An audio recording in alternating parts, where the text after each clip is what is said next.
Bonjour à tous, aujourd'hui on se retrouve pour les énergies des poissons. Voilà. Donc comme vous le savez, les poissons sont un signe d'eau, mais ils ne sont pas que un signe d'eau, ils sont aussi dans les signes qui sont ce qu'on appelle des modes. Donc vous avez le mode cardinal, fixe et mutable. Les poissons sont un signe mutable. Les signes mutables sont exactement ce qu'indique l'adjectif, à savoir mutable. Ils sont changeants et généralement accommodants dans la mesure où ils suivent le flux naturel des choses. Bien qu'adaptable à l'excès, elle risque de stagner si elle n'est pas mue par une autre énergie. Et pour les poissons, nous avons donc l'énergie intuitive de l'eau qui coule encore à travers la variabilité du mode mutable. La créativité et les intuitions psychiques sont à disposition, mais elles sont aussi probablement cachées. La phrase clé « je crois » qui signifie que vous pensez que les réponses sont au-delà et au-dehors. Alors qu'en faisant attention, comme vous-même savez le faire, vous les trouverez dans cette situation. Il faut se demander comment puis-je arriver jusqu'au cœur compatissant de l'univers. Écoutez et observez avec le cœur. Voilà, donc ça c'était pour l'énergie des poissons.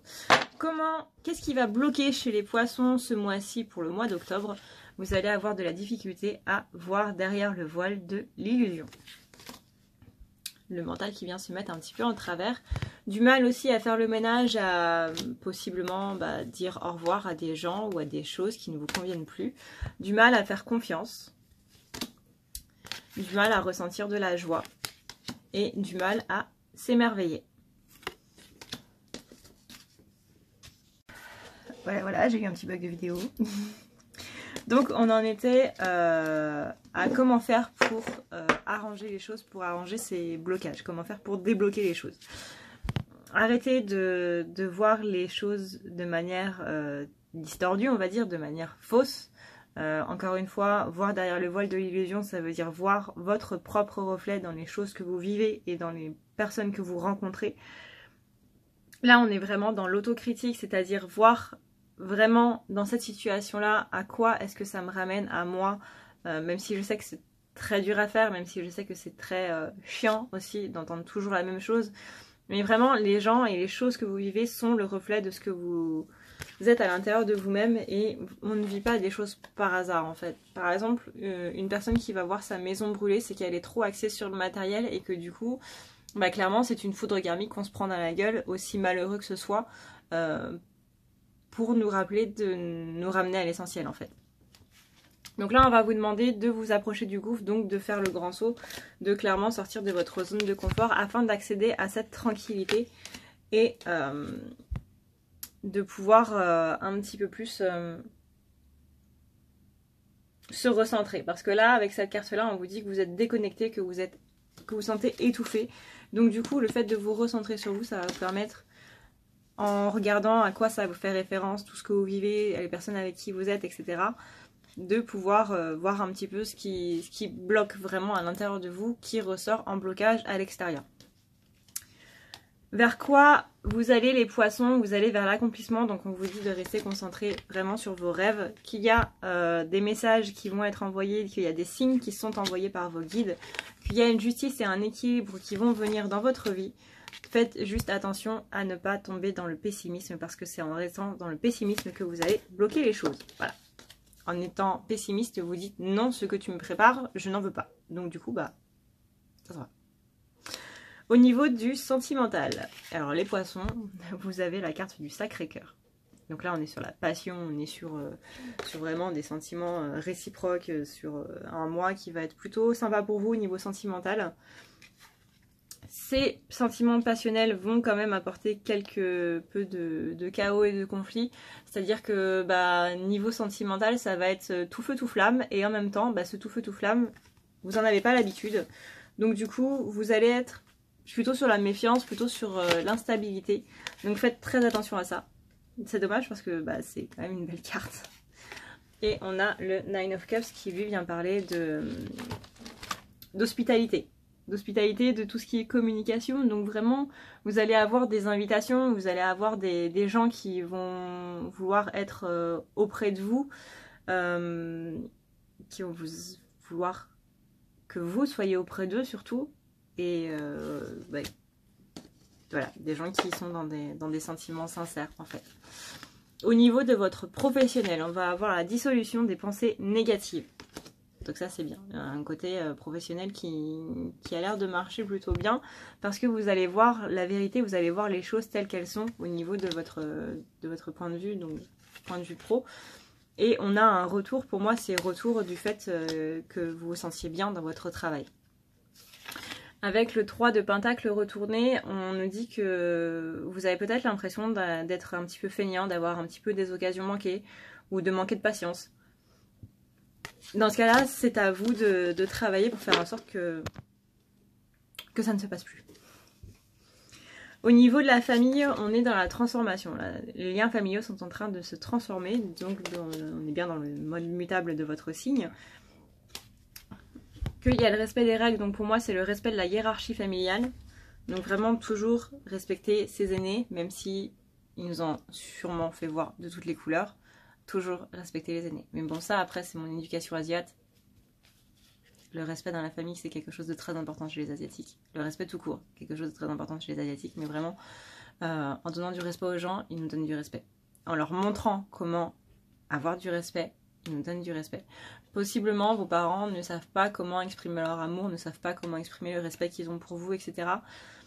Et ben, dans ces cas-là, c'est possible que ce soit aux enfants de montrer aux parents comment ça se passe. C'est ce que j'ai dû faire. On a une naissance dans le point de vue familial, donc soit une grossesse, soit des nouveaux projets. Et on a le Force Words retourné. Qui vient nous parler de sentiment d'être rejeté justement du cercle familial. Moi c'est juste un sentiment que vous avez, ce n'est pas la vérité. J'ai mon chat là qui fait des bêtises. Voilà. C'est vraiment un sentiment qui n'a pas lieu d'être. Pour moi il n'y a pas de raison que vous vous sentiez comme ça en fait. Autre chose que j'ai oublié de dire en vidéo, donc du coup je le dis en plein milieu, voilà. C'est possible que cette guidance ne vous parle pas parce que c'est une guidance générale. N'oubliez pas d'aller voir votre signe ascendant et votre signe lunaire, au cas où il y aurait des choses qui ne matcheraient pas dans votre signe. Quel est le conseil? On vous dit de renoncer aux choses, pas spécialement à un amour, pas spécialement à une relation, mais il y a quelque chose sur lequel vous devez renoncer. Et que c'est justement ce renoncement, donc ce lâcher prise, clairement le renoncement c'est un lâcher prise, qui va permettre de laisser couler et bah justement comme votre signe qui coule et coule et coule, là je vous renvoie à un début de vidéo, c'est ça qui va vous donner la libération, c'est ça qui va vous donner cette guérison par rapport à ça, par rapport à ce sujet-là.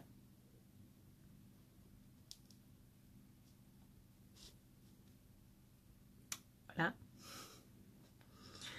On vous dit qu'il est temps de vous reposer, donc vraiment le lâcher prise et le repos. Arrêtez de faire tourner votre mental, arrêtez d'avoir ces pensées qui tournent. Clairement, ça ne vous aide pas. Faites confiance à votre guidance intérieure, faites confiance à votre propre clairvoyance. Voilà, clairvoyance, c'est le fait de voir les choses de manière claire. Le clair ressenti, c'est le fait de ressentir les choses de manière claire. La clairaudience, c'est le fait d'entendre les choses de manière claire. Tout ça, ça veut dire ne pas être bouché par le mental, en gros. On a l'Ace of Cups, donc là on vous dit qu'il y a vraiment des choses nouvelles qui vont se passer pour vous et que ça va bien se passer surtout. Et on a le Three of Cups qui ressort dans pas mal de signes ce mois-ci. C'est vraiment trop d'ego, donc trop de mental, trop d'égocentrisme. Voilà. Donc,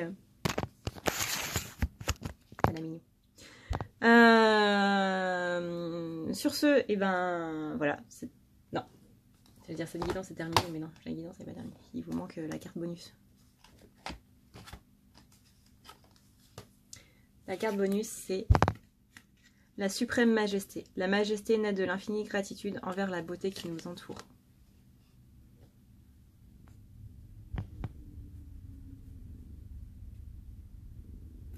Voilà. Donc maintenant, la guidance est vraiment terminée. Je vous souhaite un joli mois. Voilà, j'espère que cette guidance vous aura permis d'y voir un petit peu plus clair, de pouvoir aborder ce mois avec un peu plus de sérénité maintenant que vous savez comment ça va se passer globalement. Si vous voulez rentrer dans les détails, si vous voulez une guidance personnalisée, n'hésitez pas à venir me voir sur ma page où vous avez mon numéro de téléphone du coup dans la barre d'infos, si vous voulez voir les choses un petit peu plus voilà, en détail, de manière ouais, que ça vous concerne un petit peu plus. Et voilà. Je crois qu'on a fini. Oui, chat. Un mimidala. Voilà, voilà. On vous fait de gros bisous. Elle ronronne comme pas deux. Et je vous dis du coup au mois prochain. N'oubliez pas de vous abonner, de cliquer sur la cloche pour avoir les notifications de nouvelles vidéos. Prenez soin de vous. Ciao, ciao.